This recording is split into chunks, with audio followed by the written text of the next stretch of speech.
Is it just us today?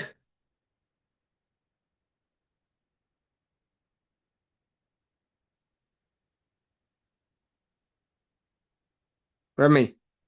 No, Jen's on her way. All right, I'll put it in that we're live. Are we live on YouTube? Yeah, we're live. We're live on YouTube. And if I have connection problems, I'm just gonna turn off my camera because I don't know what's been going on with my computer lately. Hmm.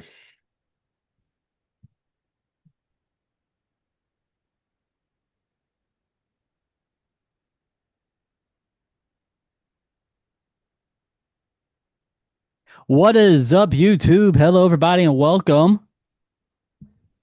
We're about to get started here in just a little bit. She should be.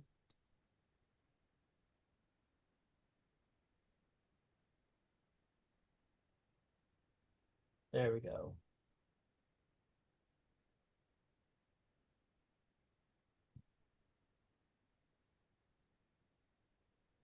For those of you who are joining us, welcome. Thank you so much for coming into the show tonight. Mm-hmm. We're gonna have fun, and we're gonna have fun tonight. Mm-hmm. What's the for? We're gonna have fun tonight. Mm-hmm. We're gonna have so much fun tonight on the round table. Mike has a good topic for tonight on Mike's Munchie, so you guys do not want to miss it on that. And I also have Ride of the Week this evening for you guys. Well, actually, it's not Ride of the Week. It's on something else. Yeah, we'll talk about it. What? Yeah, you'll see. Oh, I'm not gonna say it right now, but this is gonna be fun. It's gonna be a fun episode. Yeah. And if Nicole shows up, she shows up. All right, you ready? Hey, you look cute. Look at you. Look at you. Hang on a second.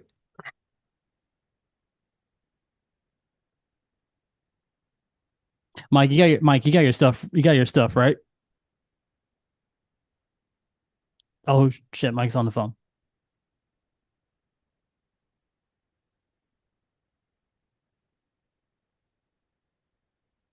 Which ones are those?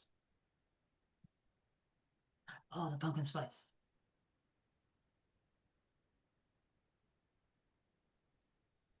Uh,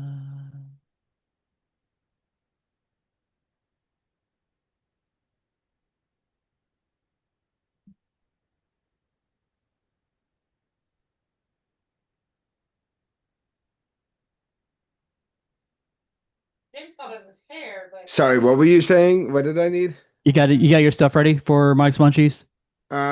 Yes, making sure that I All can right. listen. Well, are you? We can go ahead and get started if you want. All right. All right, let's go ahead and get started.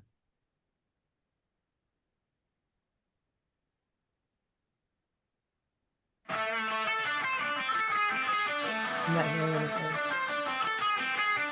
anything. That was weird. Why?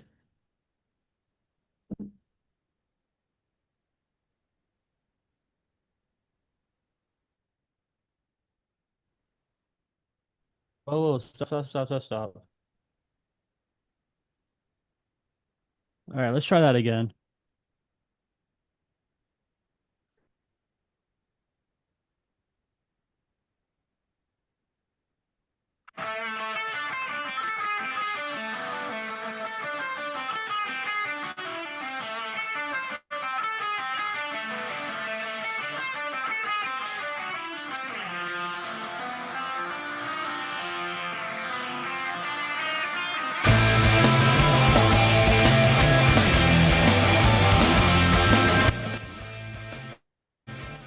Happy Halloween, everybody, and welcome to Remy's Roundtable, the Florida theme park podcast. We do have a great show for you guys. First up, we do have some Halloween trivia. We have the latest theme park updates. We have this week in Disney history, Ride of the Week, and we'll wrap everything up tonight with Mike's Munchies. So welcome to the show, everybody.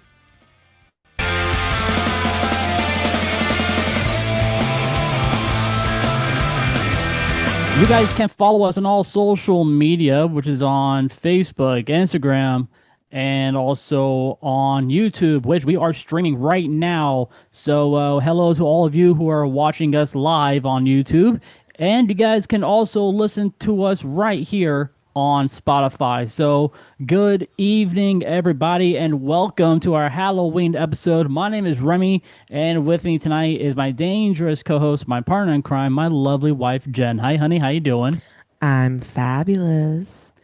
And we also have our foodie with us. What is up, King Mike? I am doing great. Looking forward to this episode. So are you looking forward to Halloween as well, or are you working? I am unfortunately working Halloween night, so I'm not going to be giving out candy, which also sucks for me because of what I'm going to be working at Whole Foods. Do you so every Halloween, do you dress up for Halloween? Yeah, I tend to dress up just for. Yeah, this year I totally spaced out on what I was gonna dress up as, and well, I told him to get his fedora I and know. get a bomber jacket out, I know, and he would be fine. Just get a white shirt. I was just too busy, getting this started, having dinner, which we had a great dinner tonight. It was so Yeah, he made dinner. it was 2 nights so in a row. freaking good. It was so good, wasn't it, babe? Yes, it was great. It was like chicken pasta with some garlic bread. So, I mean, it wasn't like, Halloween themed or anything. It was very Lord. it was very delicious. So, yeah, Mike, unfortunately, man, I am also not going to be able to pass out candy as well. I'm going to be working on Halloween. So, Yeah. kind of So sucks. yeah, I wanted to pass out, especially like I said, the reason why I wanted to say I'm gonna hate it that night is because I'm making pizza that night. Ooh. And it's on Friday. And Friday is the busiest day for us for pizza. And with Halloween, oh boy, it's gonna be a mess. So we're talking about what? 200 pizzas, 300? I have no idea. I'm gonna have to Oh make a lot of boy. pizzas. All right. Well, since this is our Halloween episode, last couple of weeks I did talk about the best Halloween candy. Your wife did actually dress up. She did. My wife is actually Miss Frizzle from the Magic School Bus. I am dressed as Miss Frizzle.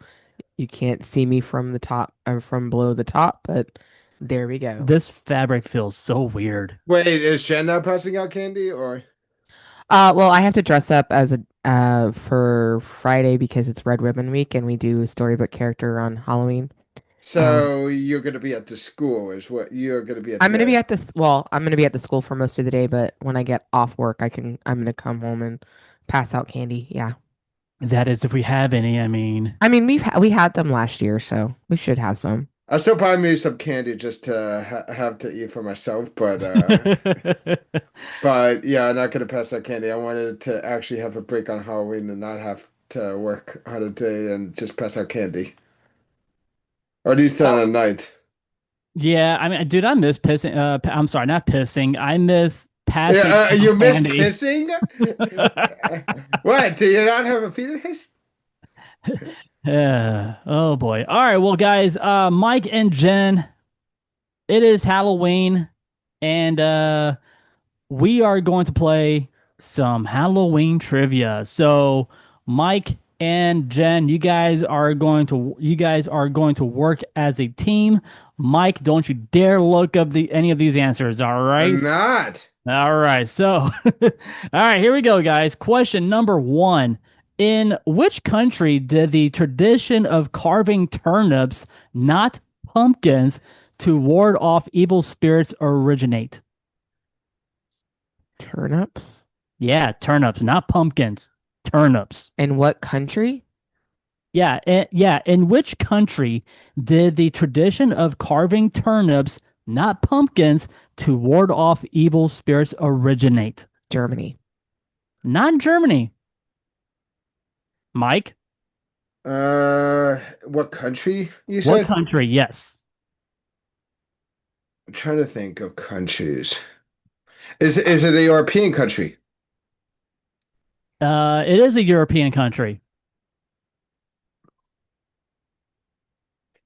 Um, let's me think. There's Spain, there's Italy, Greece, Portugal. I mean, you and Jen are working as a team. So, Jen, you said Germany. Mike had England. England. Okay, not England. Is it the UK? Is it the country in the UK? No. Okay, so it's not the Scotland or Netherlands. is it But Ireland? wait a minute. Mike, you are correct. It is Ireland. Yeah. That is in the UK technically. Part of No, it no, no. within Northern Ireland. Ireland it is, but the Northern Ireland is part of the UK, but that's considered a separate country because it's owned by England. Ireland itself is not part of the UK. So the Irish carved turnips and beets before pumpkins became the American standard. That's pretty Yeah. cool. All right, question number 2. What was the original name of the 1978 film Halloween before it was changed by John Carpenter? Okay, say that one more time. What was the original name of the 1978 film Halloween before it was changed by John Carpenter? Michael. Not Michael. Myers?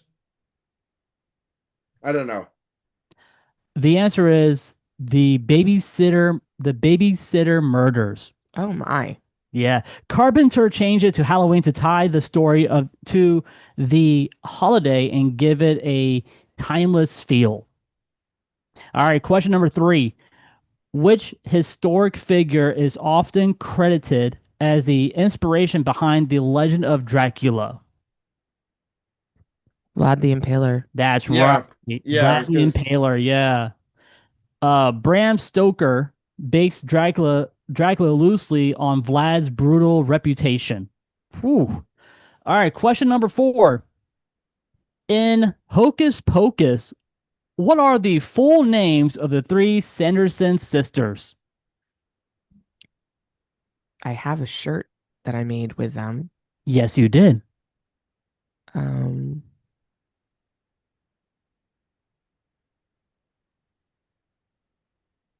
shit. Oh boy, Jen doesn't know the answer. to what? Sarah, That's one.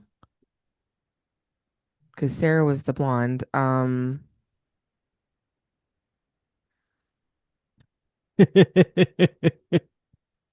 Winifred. That's two. Well, Um, who's the last one? Mary. Mary. Yeah, Jen got it. Good job, honey.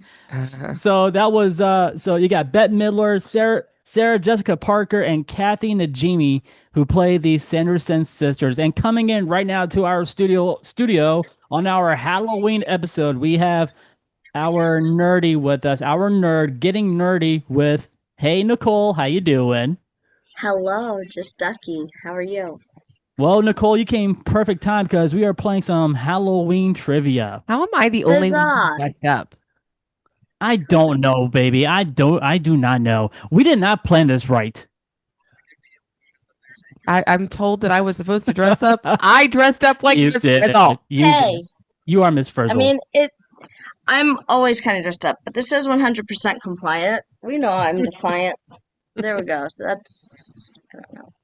All right. I tried. Oh, there we go. Somebody got a mask on. All right. Question number 5. The word witch comes from an Old English word meaning what? Ooh. Hag? No. I mean, technically that is a correct term, but it's not. It's not. I was gonna say it. from It Wicca. could be woman, possibly. That's No, true. never mind. Oh, well, It could be woman you're or on. a wise woman Wise Maybe, woman. yeah, Wise maybe. woman is. Yeah, Wise woman is correct. because they weren't witches. They were actually women who studied, they were the sages. They were they were the the sages. They were the ones elders. that yeah, exactly. So in early Anglo-Saxon times, witches were seen as healers and wise folk, Mhm. not The evil, people who not knew evil about the figures. vegetation and how they worked, and was just medicinal vegetation. So they weren't really evil figures. They were just. No, Yeah, they I mean, because men decided. Oh, I could go so far on this. okay. Let me ask you this. Men decided that women didn't deserve to have the power that they were getting based on what they were doing, and they didn't want to be defied. Were witches? I mean, you said like the vegetation and what else? Like They knew how to use herbs and different things to heal. dang, I want to smoke. Yep. I want to smoke with some witches. I Come don't on. Sage is cleansing, things like that. You can smoke sage. So I mean, pretty much witches were Generally, inhaling smoke from burning plants probably not a good idea. Oh damn. Honestly, it's not. But Okay, so question number 6. Question number 6. What phobia refers to the intense fear of Halloween? There's actually a phobia for this? Wow. I don't know. I know what Friday the 13th, the fear of the number Nice. 13 is, but I Halloween used to know Yeah, this too. we are looking for the fear of Halloween. is the fear of the number 13 is triskaidekaphobia. Yeah. I used to know this too. Does it? I can't remember if it is derived from like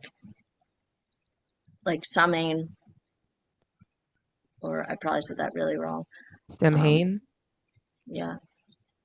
I don't know if it possibly derives from that, Well, like Well, Nicole, you were actually right. Samhainophobia. There it is. Yep, that's actually correct. Samhain. Samhain. Samhain. Oh, yeah. Samhainophobia. There it is. Samhainophobia. So, derived from the ancient Celtic festival that inspired Halloween. In what U.S. state is it illegal to dress up as a priest or a nun for Halloween? And it's actually a misdemeanor. If I had to guess, Salem? I'd say Massachusetts, Not Massachusetts. Utah, Maryland Utah. or New York. possibly Definitely not New York. Is it on the East Coast or West Coast? The right in the middle, I bet. Understand. wait, where? What? No, hold on. Where's L.A. Los Angeles on the east, right, or on the west? West Coast. Okay. So California is on the west all right. coast. So this state is on the east side, Maryland, not Pennsylvania. not Pennsylvania. There are New 50 Jersey. We got to figure this out. New And not Jersey. Maryland, you said? Not Maryland. Maryland. New If you Jersey. guys, if you guys need a hint, let me know. I need a hint. No. Roll Tide, Alabama. Alabama. Yeah. That was too much of a hint. So yeah, so apparently in Alabama, it's a misdemeanor offense under the Alabama state law. You cannot dress up as a priest or a nun. Interesting. Halloween. I would have thought it would. I would have thought that it would have been in a slightly more Catholic. Catholic-leaning state, Yeah. but I mean, apparently there I'm are wrong. Catholics in Alabama, but Well, I mean, there Not are a few, really. but it's definitely the Deep South Bible Belt, as in Protestant. All right, question number 8. What was the first American city to officially organize a Halloween celebration? say Oh, this is it's one that you would not expect. That you that you won't expect? If it's not Salem, Massachusetts, it's someplace like totally different. I think it's someplace totally different. Okay. Where are you guys thinking? I'm thinking Massachusetts. It is I think not it's somewhere in Massachusetts. Nebraska, maybe. Really? Not in Nebraska. Not Nebraska. Delaware? Oklahoma. Mike, would you like to But take a like guess? right around there. What was it again? So, what was the first American city to officially organize a Halloween celebration? Uh, is it also in East Coast? I, th- East Coast, on the east I side. think it's Midwest, right? Here, I'm gonna give you guys a hint. All right, Vikings, Minnesota. Minnesota. And yeah, I was right, Midwest. Yeah, so the answer is actually Anoka, Minnesota. So, known as the Halloween capital of the world, Anoka held its first citywide celebration back in 1920 to curb Halloween pranks. Okay. All right, question number 9. Which country is it customary to bake soul cakes on Halloween? What? Say that one more time. In which country is it customary to bake soul cakes on Halloween? SOL or SOUL? SOUL. Soul cakes. I feel like I should know this. No. Is it Mexico? It is not Mexico.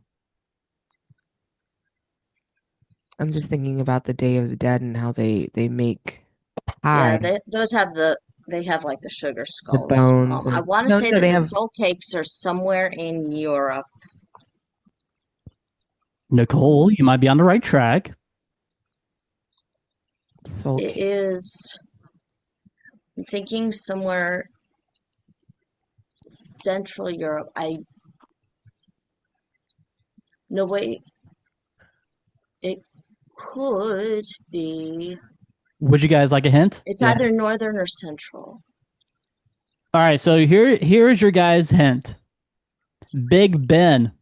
England. England. Yeah. So Yeah. these were given to solars, children, and the poor who prayed for the souls of the dead in exchange for treats.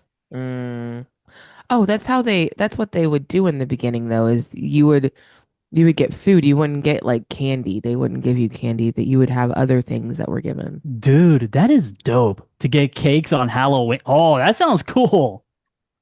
It's kind of Alright. like somebody handing out Twinkies. Mm-hmm. And here's the last question. For your Halloween trivia.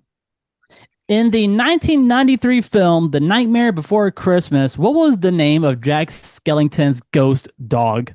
Zero. Zero. Mhm. Yeah. His glowing nose acts like a jack-o'-lantern light guiding Jack through the night. So yeah, Zero's nose is actually a jack-o'-lantern. And that will do it for that. I still subscribe to the theory that Zero might secretly be Rudolph after he passed away. You're going with that. You're I saying think that- Rudolph still exists in Rudolph in the is Nightmare of Before magic. Christmas universe. Or maybe Rudolph's brother. Well, here's what I was thinking. Zero could be Max from The Grinch. The Grinch is Jack the Clown, Jack Skellington. Zero is Max. That could be a thing, but yeah, but Okay, the given the Grinch fact, already knows about Christmas, so that doesn't work. yeah, the Grinch knows about Christmas. So Jack Skellington being that doesn't make sense because he didn't know about Christmas. Well, we didn't say Jack Skellington is the Grinch. We're That's saying what Remy said. Zero. About the dog. Yeah. I still don't think that's the case, but just to clarify, if we're making an argument, make sure it's on the correct premise. Well, no, he I said think- Remy I think- said that Remy said that he thought that if that Max is Zero and Jack Right. Skellington was and that doesn't work out. Not that Jack Skellington was the Grinch, but that Max was the ghost, or Zero is the ghost of Max. I mean, that was my theory, and of course, my theory is wrong. So we are going to carry on right now with. I was trying to give you some credit here. Oh well, thank you, Nicole. I was Thank trying you. to help you out. But All right, guys. Well, let's go ahead and jump into it. It is now time for the latest theme park updates. And we are starting out over at the Magic Kingdom. Work continues across Magic Kingdom with several new updates worth noting. In Tomorrowland, the classic Cool Ship snack stand has officially been reimagined into Astro Fizz, a brand new snack kiosk featuring a futuristic design and some exciting menu additions. Guests can enjoy frozen slushies in Coca-Cola, Fanta Blue Raspberry, and Fanta Orange flavors. The standout treat is the Cherry Cola Churro, rolled in cherry sugar, topped with Coca-Cola cherry icing, and finished with cherry popping candy, so Pop Rocks, for an extra fizzy crunch. The kiosk will also continue serving popcorn for those looking for a classic park snack. They had something like that at Epcot a couple months ago. They did. Yeah. Meanwhile, over in Frontierland, Big Thunder Mountain Railroad is undergoing visible changes as construction walls have been moved forward around the attraction. This adjustment suggests ongoing work behind the scenes, likely related to updates to the ride's queue and facade as part of Disney's continuous enhancement of the guest experience. In the realm of attendance, Magic Kingdom retained its title as the world's most visited theme park for back in 2024, welcoming an impressive 17.8 million guests, a modest 0.7% increase from the previous year. This reaffirms the park's global dominance in guest attendance and its appeal in the competitive theme park landscape. On a lighter note, an amusing list recently surfaced online revealing the lies Disney World hotel employees tell to the guests. So one of the lies that they tell is, we're almost ready with your room to, well, we'll sprinkle a little pixie dust. While playful, it's humorous a reminder of the Disney magic and the guest service narratives that help keep the experience smooth and optimistic. All right, moving on to Epcot. Over at Epcot, change and innovation remain at the forefront. The iconic spaceship Earth has returned to full operation after months of refurbishment, featuring technical improvements and updated lighting.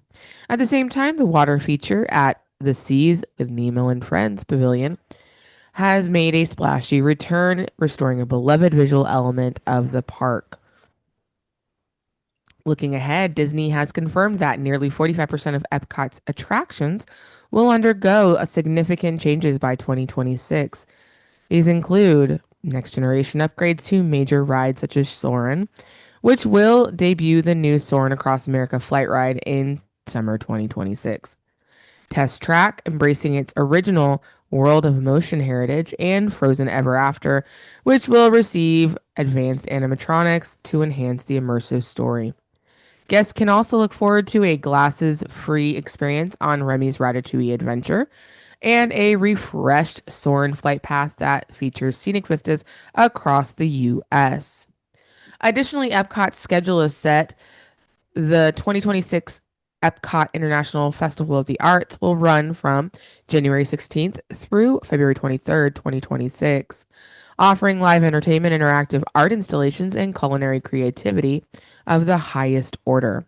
For collectors, new World Showcase Pavilion inspired nutcrackers are now available in the Mexico and Norway pavilions, priced at $57 each. Damn. Who would buy a $57 nutcracker from Epcot? Not me. Not me. Not me. At all. That's way too much for a nutcracker. You can buy a nutcracker at Dollar Tree or a Target or, you know. Is it a functioning nutcracker, though? It is a functioning nutcracker. So, all else fails, you use your high heels. Bam, done. All right, what's going on in Disney's Hollywood? Studio? Injure your stilettos. So and use your stiletto. Oh, I wouldn't use a stiletto. You use like the really clunky variety, super sturdy. You know. Oh, a super sturdy heel instead of a stiletto. All right, Yeah. good call. All right, so we are heading over to Disney's Hollywood Studios. Hollywood Studios has plenty of exciting developments underway. Disney has announced 9 new additions debuting at the park beginning on November 8th, including the launch of Jollywood Nights, an after hours event that runs through December 22nd. This year's party features 4 new character meet and greets with Miguel from Coco, Chewbacca from Star Wars wearing his Christmas attire, Rex from Toy Story, and Bing Bong from Inside Out. Party ticket holders will be allowed early entry at 5:30 p.m., marking a half-hour earlier start than last year. Can I Also, interject and say that Disney had a real missed opportunity there with Inside Out? They could have used Figment instead of creating Bing Bong, Instead of yeah, Bing Bong. and then just revived the whole missed opportunity. we could But we could anyway, have had carry on. we could have had our very own Inside Out ride at Epcot. We could have. Disney, what are you doing? Come on, think about it. Don't get rid of Figment. Put Figment in a different area and have our very own Inside Out ride with Bing Bong and all the other emotions from Inside Out. That would work. No Bing Bong. No Bing Bong. Just have Figment. Oh, that could work too. Also, over in Disney's Hollywood Studios, Muppet Vision 3D marquee has been removed. So, fortunately, that's sad. I know that it's probably gonna be sold somewhere, or you guys will be able to see that in Lakeland at their antique store. Which, by the way, Jen, we may have to go there and check some cool things out. Cool. Yeah. Meanwhile, new concept art for the Walt Disney Studios lot has appeared on nearby construction walls, hinting a major reimagining of this section of the park. Which you guys be able to check that out in the animation courtyard. So they are bringing back the animation part to Disney's Hollywood Studios. Adding to the speculation, recent board filings by the Central Tourism Oversight District reveals plan for a Monster Inc. themed coaster, which we've already talked about it on previous episodes. So yes, we are getting Monstropolis at Disney's Hollywood Studios, which will be replacing the entire area of Muppet Vision 3D. Meanwhile, a newly spotted snack kiosk behind construction walls in Toy Story Land signals additional guest amenities coming soon. Okay. Let's go on to Disney's Animal Kingdom. Over at Animal Kingdom, a new themed playground is on the horizon.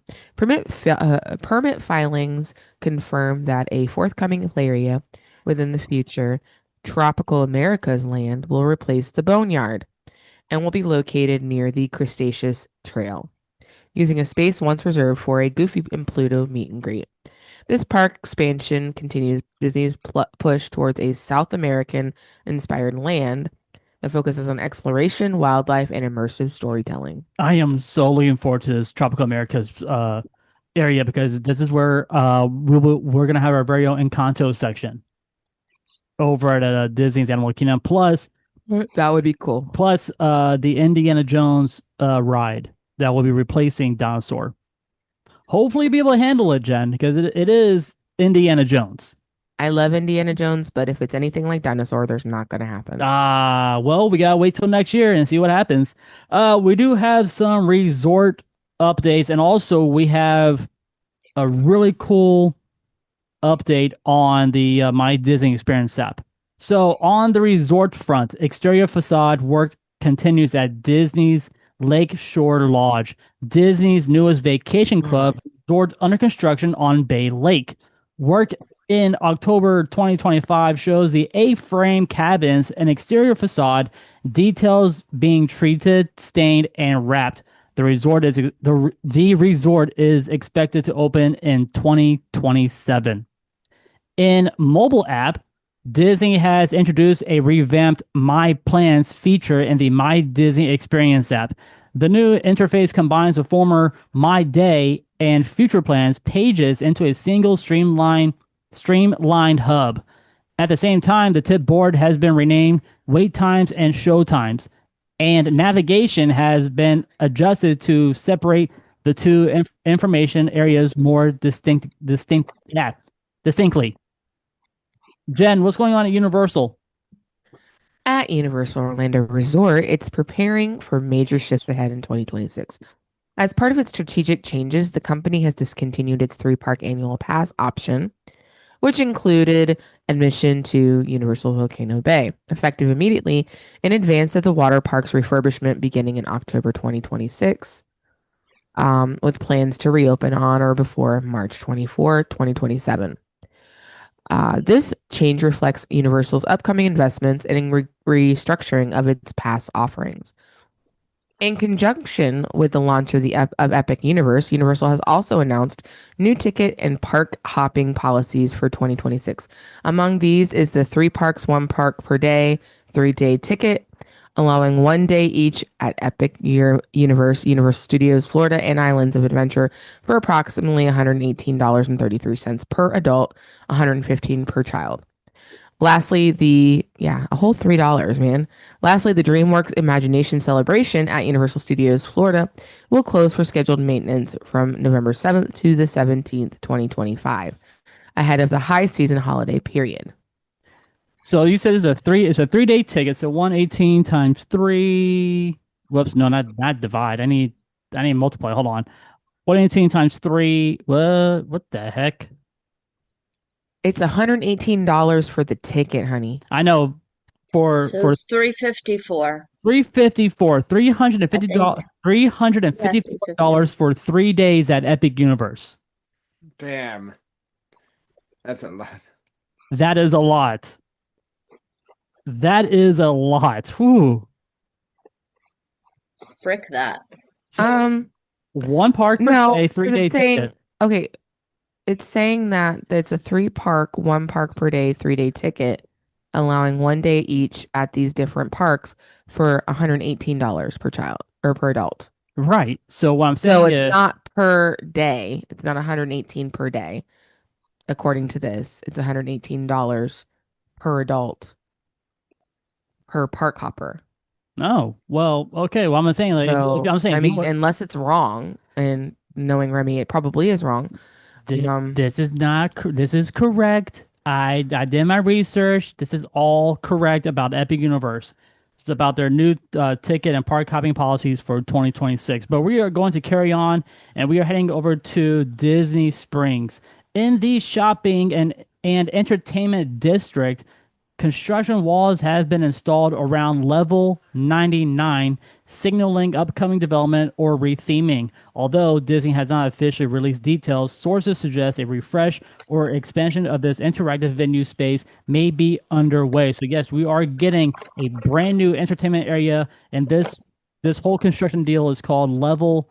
This area is called level 99. This entertainment comes from Las Vegas. So we are getting a Las Vegas attraction to Orlando, and the company is called Level 99. Jen, what did you find on Universal? I'm still searching, but I'm just let me look. I'll look. All right. Well, to you on that one. Okay. Let's go ahead and go into something happening with Jim Henson Company. For fans of puppetry and nostalgia, the Jim Henson Company is holding its first ever auction of more than 400 lots, featuring props, costumes, and memorabilia from The Muppets, Fraggle Rock, and Labyrinth, and The Dark Crystal. The event, hosted by Jillian's Auctions in celebration of the company's 70th anniversary, includes coveted items such as Miss Piggy's lavender suede heels, estimated $7,000 to $9,000, Baby Kermit's rocking chair, and a Miss Piggy signed 1981 calendar. That's a lot for lots is a lot. It sounds like they're like not doing well business wise. No, they're not. So we do have some Florida local news, and this is coming from a entertainment area or an entertainment department. Uh, in local arts and community updates, the founders of the Blue Bamboo Center for the Arts, Chris and Melody Cortez, are stepping back after Chris was diagnosed with uh I can't really say this word. It's Jen, help me out here. It's Brain cancer. no, this meaning is good. Glio. I can't see where. Oh, hold on. Is it glioblastoma? Blastoma? Glioblastoma. Glioblastoma. Yeah. Yeah. Glioblastoma. So my dad's friend, and he's a great guitar player. We got married at the Blue Bamboo when it was in Winter Park, not at the Winter Park library, but when it was at its original place. That's actually where we got married, and he and Melody were awesome. So for the whole thing, they helped us out with a lot. And I heard this news about Chris, and I just I just broke down. My stomach sunk. Um, he is a good guitar player. He's a fabulous musician. Overall, he is such a great guy, and yeah, and he's doing a benefit concert tomorrow evening at the Blue Bamboo, and this will be his final performance. So, um, I'm just really upset about that. Meanwhile, the iconic circus brand Ringley Brothers and Barnum and Bailey Circus will return to Tampa with the greatest show on earth, scheduled for January 2nd through January 4th of 2026 at the Benchmark International Arena, promising a modern reimagining of the classic spectacle. Yeah. Uh, in the world of comedy and local business, Preacher Lawson from America's Got Talent has become a co-owner of Austin's Coffee and Film, the Winter Park open mic venue where he launched his career. He joined siblings Richard and Angela Whitmere to preserve the establishment's legacy of live comedy and community engagement. That is cool news. So we all might be able to see Preacher Lawson more at Austin's Coffee and Film. We do have some restaurant news, and that is in Orlando includes the reopening of Prado on November 4th after renovations, while Cindy's Cafe has closed after 25 years of serving Cuban comfort food in the region. For travel inspiration, experts are recommending small Florida towns for weekend getaways, including Key West, Destin, St. Augustine, Mount Dora, Naples, Tarpon Springs, and Cedar Key. Well, I don't know if you guys saw the news, but there's certain parts of Mount Dora where I was just thinking that exactly. They got flooded. I saw something on the news where Large portions are sunk away. Yep, Yeah. I saw this one article. No, I'm sorry, I saw this video, and half of the bridge in Mount Dora is gone. And what they said was that bridge to rebuild it is going to take them approximately 3 years to complete. Yeah. Dang. All right, Jen, you got the last news. What do we have? By the way, it is 117 per day. It's 117.67 per day. Damn, for Epic Universe? No, for Epic, Universal Studios, and Islands, 3 parks, 1 park per day. It's 117.67. Wow. So rounded up $118. No, it's $118 times 3. Yeah, so it was right. Right. $154. Ooh, but what you wrote wasn't right.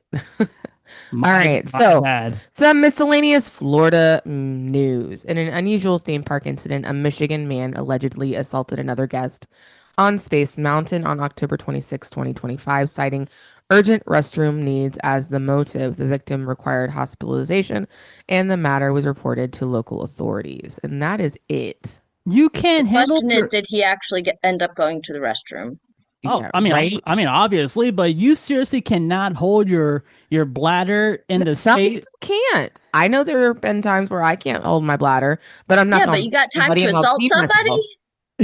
You Right? can't hold it. Exactly. You got time to Look, assault somebody? look. Who you telling? Like, mm, yeah. That's what I say. That's the question. Did he actually even get to the restroom? That's I mean, after I he, both think. after he assaulted somebody, he did go use the restroom. So, I mean, dude, come on. So your excuse is urgent restroom needs. Really? That's Yeah. Really? Come on, dude. Yeah, it sounds really bad. And that will do it for the latest theme park updates brought to you by our good friends over at the Magic Candle Company. Do us a favor, head on over to that website, grab a candle for your home or for your office, and use our code Roundtable19 at checkout for your lovely discount. And hey, you know what? This will make some great Christmas gifts. So maybe that's an option. So, anyways, we are going to be moving forward to this week in Disney history with Jen. All right. This week in Disney history on October 29th, 1971. Just weeks after the gates officially opened, the grand opening of Walt Disney World aired as a 90-minute Obi, get your butt. NBC television special showcasing the brand new park to an estimated 52 million people across the United States. The special featured celebrity appearances, musical performances, and spectacular footage of Magic Kingdom's attractions, including Cinderella Castle, the monorail, and the Contemporary Resort. This broadcast was Walt Disney World's shining introduction to the world, capturing the magic and excitement of what would soon become the most visited vacation destination on Earth. October 29th, again, 1993, Tim Burton's The Nightmare Before Christmas made its theatrical debut, enchanting audiences with its darkly whimsical stop motion animation and unforgettable Danny Elfman score. Directed by Henry Selick, this groundbreaking film blurred the lines between Halloween and Christmas storytelling, introducing fans to Jack Skellington, Sally, and the hauntingly beautiful world of Halloween Town. Over time, it became a cult classic and a holiday tradition that continues to inspire seasonal overlays at Disney parks, most notably Haunted Mansion Holiday at Disneyland. October 29th, 2010, at Disney California Adventure, a major milestone is in the park's ambitious expansion was reached when the top peak of Cars Land, inspired by Radiator Springs from Pixar's Cars, was erected. This peak, part of the impressive Cadillac Range Mountain backdrop, symbolizes the next generation of immersive Disney storytelling. The project would later open in 2012, transforming Disney California Adventures into a more cohesive and beloved destination for guests of all ages. On October 30th, 1989, Epcot's Wonders of Life Pavilion debuted The Making of Me, a touching and educational short film starring Martin Short and directed by Glenn Gordon Caron. The attraction delicately explored the topic of a human reproduction, blending humor and heart to teach families about the miracle of life in a tasteful and accessible way. It became one of Epcot's most talked about experiences during the late 1980s and early 1990s, remembered for its unique approach to science-based storytelling.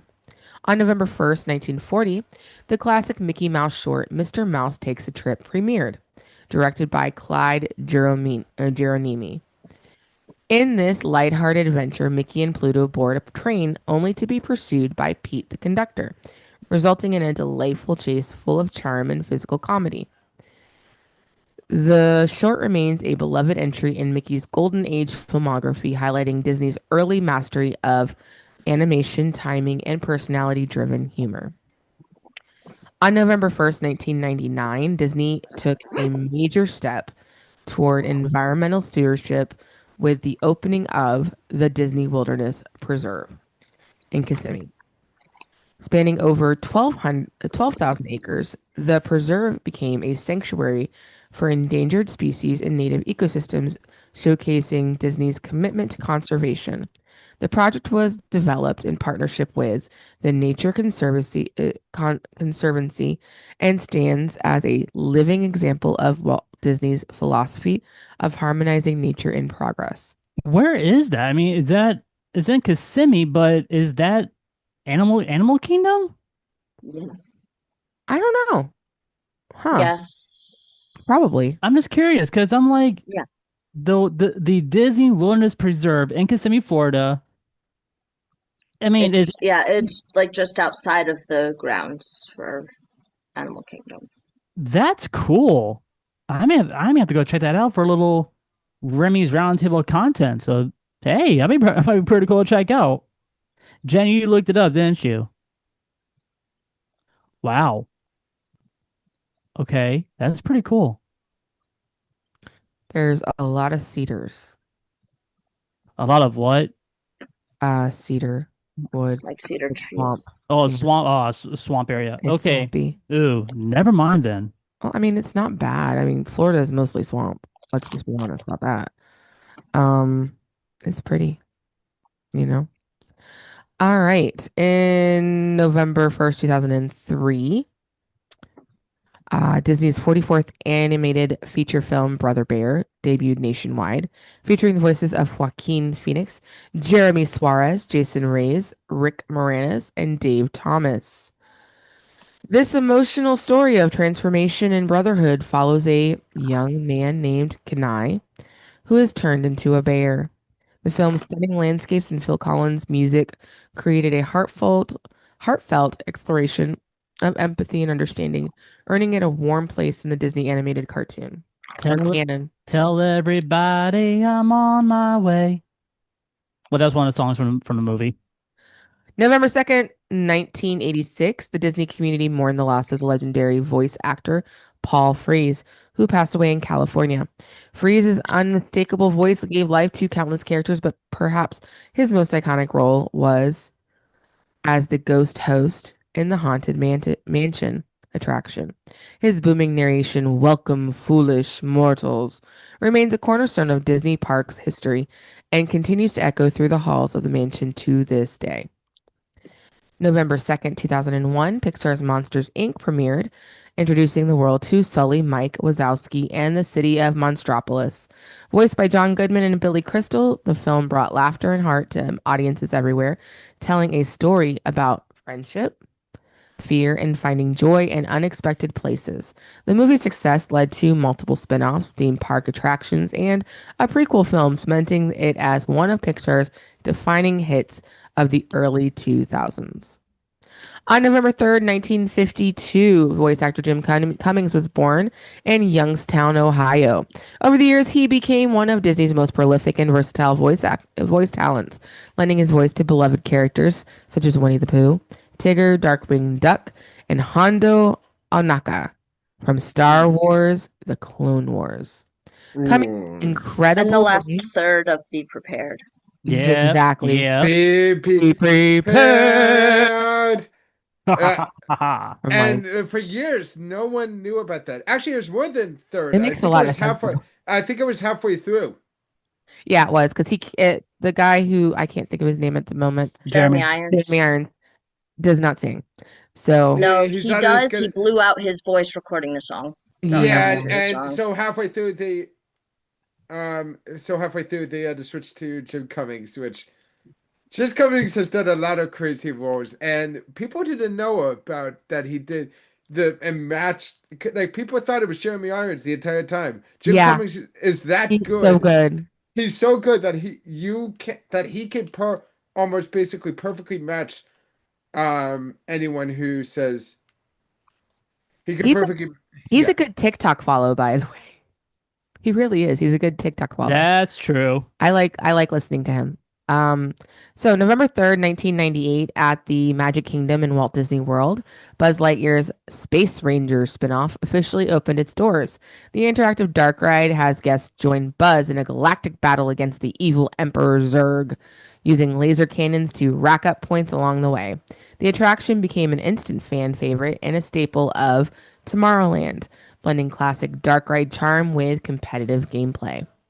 November 4th, 1995, a dazzling holiday tradition began when Jennings Osborne's Christmas lights arrived at Walt Disney World for the first time. My uncle actually put that together.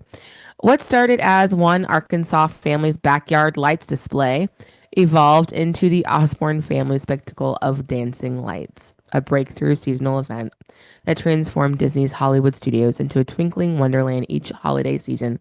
It became one of the most beloved holiday traditions of Walt Disney World until its final run in 2015. Damn right. And I saw this multiple times when I was at MGM Studios before it transformed into Disney's Hollywood Studios. I mean, millions of lights, right? I mean, there had to be a lot of lights during, the Osborne's Christmas lights. November 4th, 2005, Disney's Chicken Little opened in theaters, marking a new chapter in Disney's animation as one of the studio's first fully computer animated features created without Pixar's collaboration. The film followed the story of a young chicken who tries to redeem himself after causing mass panic, blending humor, heart, and a stellar voice cast. Though reception was mixed, it represented Disney's growing investment in computer animation leading into the modern era of films like Bolt and Tangled. Thank you, Jen. Thank you so much for this week in Disney history. This was that was actually really good on it. But anyway, guys, you know what? I got something I want to get off my chest real quick, and that is I know it's Halloween. If you guys are listening to us on Friday, thank you. But anyway, guys, we are gonna get into it. It is now time for Ride of the Week. Okay, so I wrote down how many rides we have done so far for Ride of the Week. So I know Nicole and Jen, you guys have missed out on a couple, but since you guys are here, we're going to go through the list real quick, and I want to get your guys' ratings for these attractions. Okay. So first up, uh, the first attraction is Back to the Future, which was at Universal Studios. Jen and Nicole, what rating do you give Back to the Future? Don't know, haven't written it. Okay, you haven't written it. I haven't written it in a very long All time. right, so let's get Probably like a 4. a 4. Nicole, what about you? What do you give it? I don't know. I didn't write it. Okay, so Mike, are you writing this down? Yeah. All right, so Mike and I, we both give it a 5. Jen, you give it a 4. So divided by 3. So our final rating for Back to the Future comes out to be a 4.6. Let's see here. The next attraction. I know, Jen, you probably did not go on it back when it was a Dragon Challenge. How about Dueling Dragons? What do you give it? I never went on it. You never went on it, so you can't vote. Nicole, did you ever had a chance to go on Dueling Dragons? I was here for the segment, and no, I've never been on it. Never been on it. So Mike, we gave Dueling Dragons what, a We gave it a 5. We give it a 5. Yes. All right, so a 5 for Dueling Dragons. The next one is Cranium Command at Epcot. I would give that like a 4 or 5. A 4 or 5 for Jen. Which we have it at currently. Nicole, did you have a chance to see Cranium Command? I don't think I've done that one. Okay. Mike, what did you give it? Did you give it a 5 or a 4? 4.5. We gave it a 4.5, if I remember. We did. correctly. Okay, so divide that by the 3 of us. Yeah, 4.5 for Cranium Command. All right. Now I know some of you all been here. I've been here. Pleasure Island. Jen, what do you give Pleasure Island? I wasn't really involved in Pleasure Island. I didn't really care for it. I was more like Downtown Disney, and I didn't really follow that. Okay, so you're not gonna give it a rating? Nah. All right. How about the Carousel of Progress? Oh God, I'm trying to remember what that actually is. The There's a great, circle, big, big, beautiful beautiful tomorrow Okay. shining at the end of the. I would have to look at what. It's a spinning I theater. know what it is. Hold on. I need pictures. Well, That'll never happen. well, you're looking at the Walt Disney animatronic that's going to be featuring in the Carousel of Progress. So, Oh yeah, I loved this. okay, so what do you give it? What's your rating for it? Like a 5. So a 5 It for was fun to do that. so a 5 for Jen. Nicole, what Plus, it about was you? cool. What do you give the Carousel of Progress? 4.6. 4.6 for Nicole. So, Mike, you give it what, a 5? I don't think we give Or it a 4? but me and you gave it 4 point. When we did it, we did 4.2 was the final one. So All right, so we give it a 4.5 for each of us. So 4.5, 18 divided by 4. So Mike, yeah, our current standing for the Carousel of Progress comes out to be a 4.6. Moving on, we are going to Kraken. Now, Jen, you cannot vote on it, but Nicole and Mike I've and never myself, been on it. you've been on Kraken with me. We didn't go on Kraken. Yeah, we did. We went on Did we? Pipeline and Kraken. No, we did Pipeline. Oh wait, Kraken We was didn't closed. get to go on Kraken. Because it was closed when we went when you, me, and Jen when we went to SeaWorld. It was closed. We were Closed. going to try to, but it was closed. It was. So okay, Mike, you and I we gave Kraken a 5. yeah, we Journey. gave it a 4.5. All right, 4.5 Kraken. How about Journey to Atlantis? What do we give it? We got final score was that one was 4.1. Oh, ooh, so 4.1. Okay. Rock and Roller Coaster Aerosmith. What do we give it? That one was a 5. Tower of Terror. 4.5. People Mover. 4.5. Jimmy Neutron Nicktoon Blast. That one was a 5.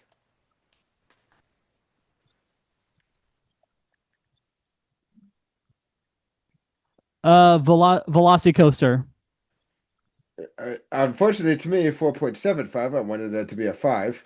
All right. Revenge of the Mummy. 5. Phantasmic. Phantasmic. We did. Phantasmic wasn't the next one. But 4.6. Jaws. Yeah, that was the next one. That was 4.6.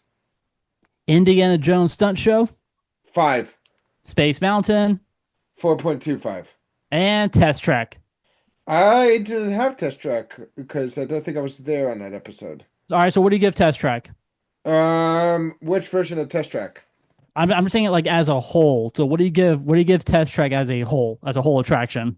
I gave it. I would say 4.5. It is very exciting to do, but it could go a little bit slow. But the beginning part is, I love how fast we go at the end. But yeah. All right, so you give it a 4. You give it a 4.5. Jen, what about you? What do you give? What do you give Test Track?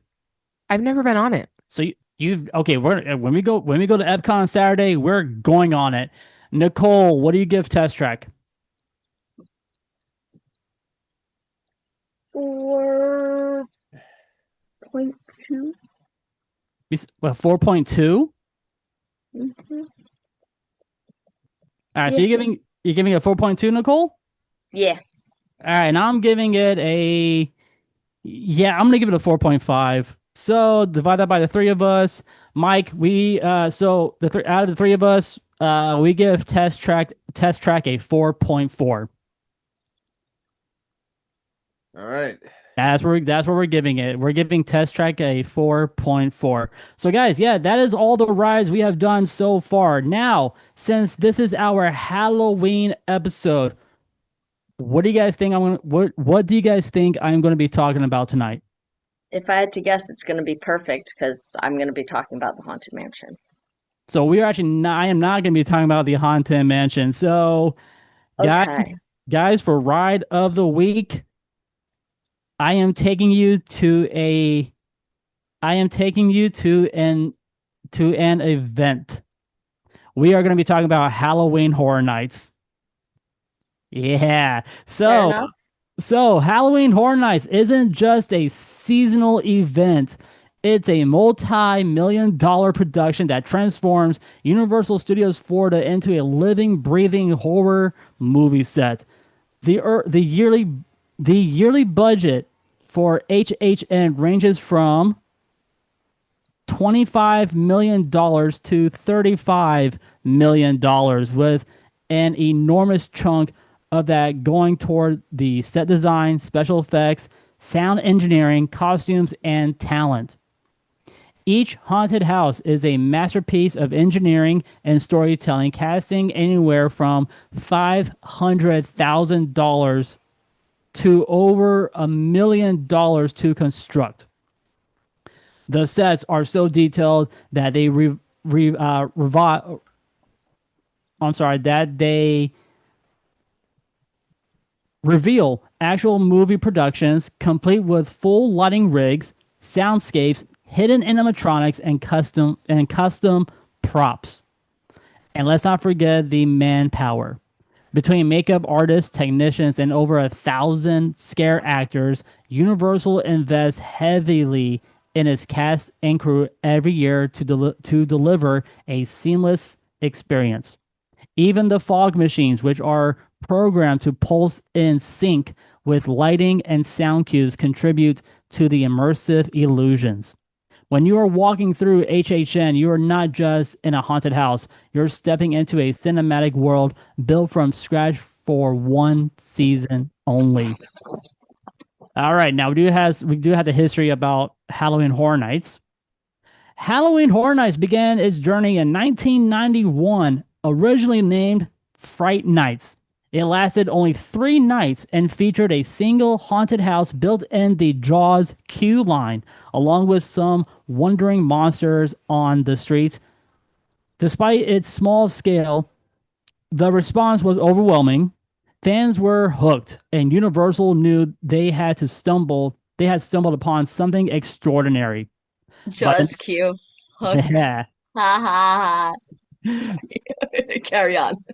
by by the next year in 1992, the event was rebranded as Halloween Horror Nights, and the rest is spine-chilling history. Over the decades, the event has expanded from a modest local Fright Fest into an international Halloween juggernaut. Now, held in multiple Universal parks, including Hollywood, Singapore, Japan, and Beijing, HHN has become the gold standard for horror-themed entertainment.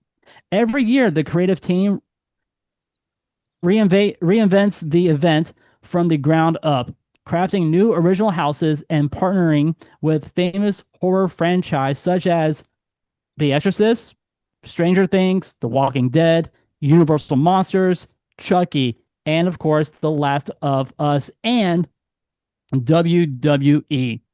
HHN has become a living timeline of horror culture reflecting both nostalgia and innovation with every new season. Whew. All right, Universal's art and design team begins working on HHN more than 18 months in advance. Long before the previous year, screams have even faded. The design process starts with brainstorming sessions where writers, artists, and technical designers pitch ideas for potential houses and scare zones. These meetings often, sorry, where did I leave? I'm so sorry, guys. These meetings often include discussions about what's trending in horror films, streaming media, and fan culture. One concepts are approved, detailed storyboards, floor plans, and set designs are drafted. Sound engineers then create custom audio landscapes that include noises to trigger emotional responses from guests. That's pretty cool. Each haunted house has its own soundtrack, so blending music and ambient noise to trigger emotional responses from guests. Universal's scenic team builds these sets inside sound stages and sprung tents around the park. Each environment is carefully crafted. Rooms are scaled for claustrophobia, Corridors twist to disorient guests, and lighting is programmed to simulate flashes of lightning, or flickering candlelight. Even the temperature and humidity are controlled to match the scene. For example, swamp themed houses feel muggy and thick, while Arctic or laboratory houses might feature cold air blasts for effect. And for those who think HHN is all about terror, it's not just fear. It's artistry. The same creative precision that goes into building rides like The Amazing Adventure of Spider-Man, Hagrid's magical creatures motorbike adventure is present in every haunted zone. The only difference is these rides vanish after the season ends, making them beautifully temporary works of art. And here are some cool fun facts about Halloween Horror Nights. The event originally ran for just 3 nights in 1991, but now spans nearly 2 months with up to 48 event nights each year. So, or 50, depending on if you want to add extra days. The first ever haunted house was called Dungeon of Terror. Universal uses over 40 gallons of fake blood every night.